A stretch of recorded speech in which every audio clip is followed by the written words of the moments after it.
He talking about committing suicide, and he talking about, you know, doing crazy shit to himself, man. We gotta watch him, man. Music mogul Sean Diddy Combs on suicide watch at Brooklyn's Metropolitan Detention Center. He said, long story short, I went to the security guard, I told him how important it was. He let me in the room, and when I came in the room, I seen Puffy busting.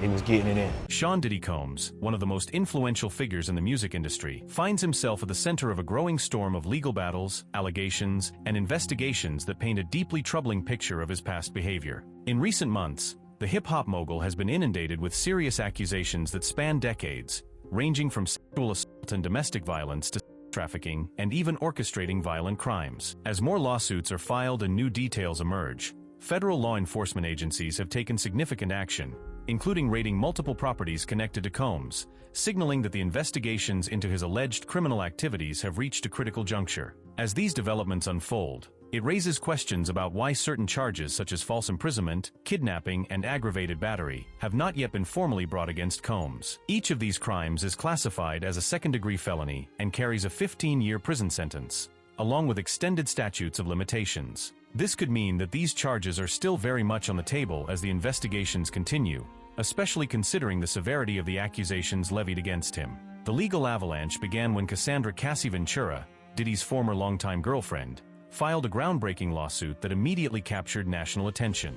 In her 35-page complaint, Cassie accused Combs of subjecting her to years of horrific abuse. The allegations included multiple instances of domestic violence and coercion into participating in acts with other individuals, which Combs allegedly filmed without her consent. According to Cassie, Diddy also forced her to take part in dangerous, illegal activities under the threat of violence. This bombshell lawsuit was filed after years of silence, highlighting the deeply disturbing dynamics of their relationship, which many had previously believed was consensual and loving. Cassie's lawsuit, though settled just one day after it was filed, set off a chain reaction. Legal experts viewed the swift settlement as a strategic move by Combs to avoid the possibility of a drawn-out court battle that could further tarnish his reputation. However, the settlement did not stop the floodgates from opening. Cassie's willingness to speak out inspired other women to come forward, each with their own harrowing stories of abuse at the hands of the hip-hop mogul. These additional lawsuits began to surface, further deepening the public's understanding of the dangerous world allegedly orchestrated by Combs. Following Cassie's case,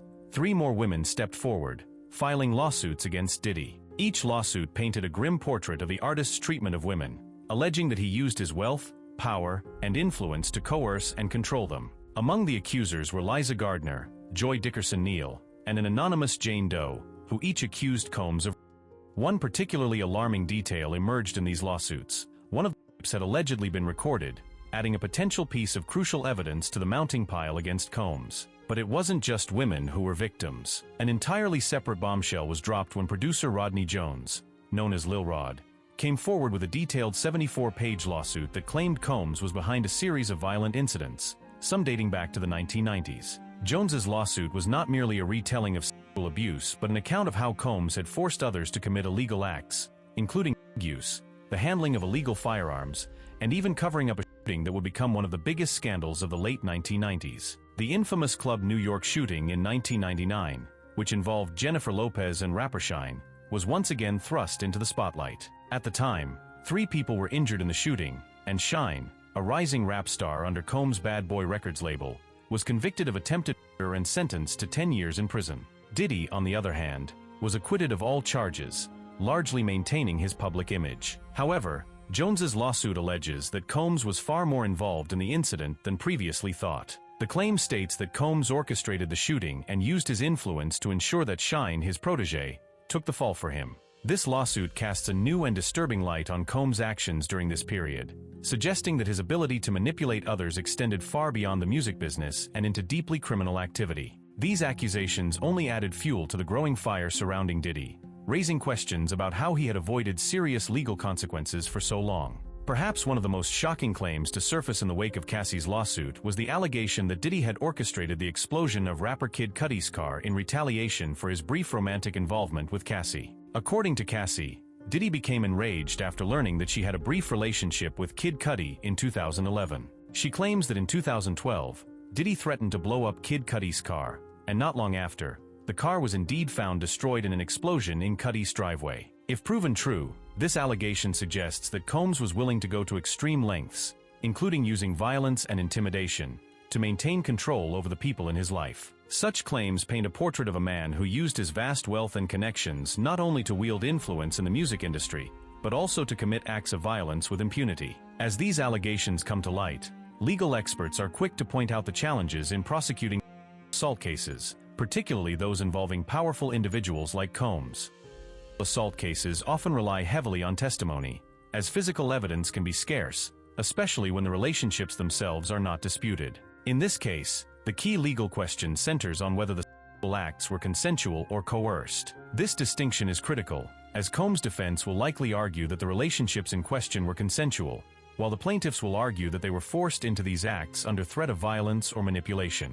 The nature of these accusations underscores the complexity of assault cases in general, especially when victims come forward years, or even decades, after the alleged crimes took place. Victims often do not report abuse immediately, either out of fear, shame, or concerns about retaliation, particularly when the alleged perpetrator is someone as powerful as Diddy. This factor has led to extensive discussions among legal experts about how the courts will handle these cases and what kinds of evidence will be admissible. While civil lawsuits have dominated the headlines, the stakes were raised when federal agents raided multiple properties connected to Combs, including residences in Miami and Los Angeles. These raids were part of a broader investigation spearheaded by Homeland Security, which is now looking into potential human trafficking and trafficking charges. The fact that federal agents are involved suggests that the scope of the investigation is far larger than initially anticipated, with potential criminal charges on the horizon, and possibly video recordings. These items are now undergoing forensic examination,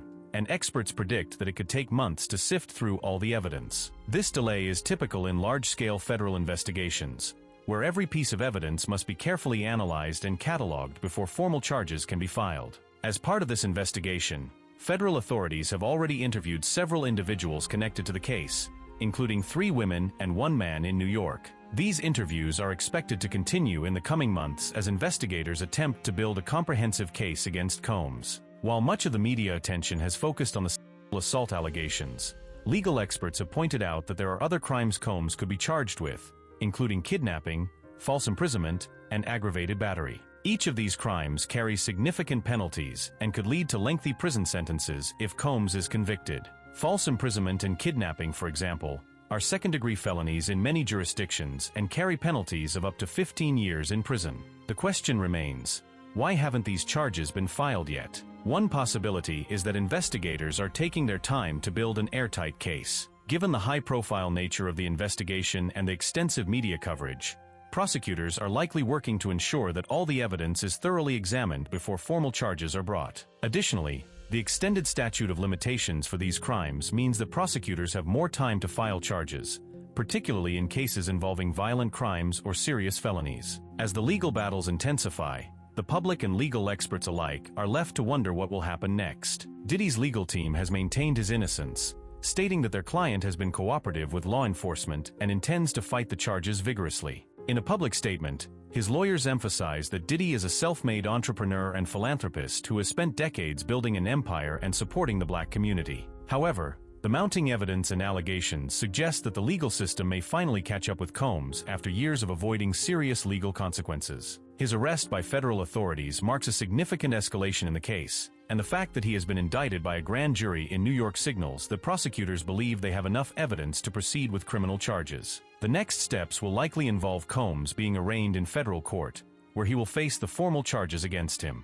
At that time, the public will gain a clearer understanding of the specific crimes he is accused of, and his legal team will have the opportunity to begin mounting a defense. Experts anticipate that the case could take months or even years to fully unfold, given the complexity of the allegations and the sheer volume of evidence involved. As Sean Diddy Combs stands at the crossroads of his career and reputation, his future remains uncertain. The mounting legal battles, federal investigations, and deeply troubling accusations paint a portrait of a man who allegedly exploited his power and influence to harm others. While his public persona has long been that of a successful music mogul and philanthropist, these lawsuits reveal a darker side to his life, raising serious questions about the extent of his criminal behavior over the years. The raids on his properties, the ongoing investigations, and the flood of new accusers suggest that this case is far from over. Federal authorities are determined to uncover the truth, and the legal system will play a critical role in determining whether justice is served. As the world watches, the unfolding of these events may lead to one of the most significant celebrity trials in recent history,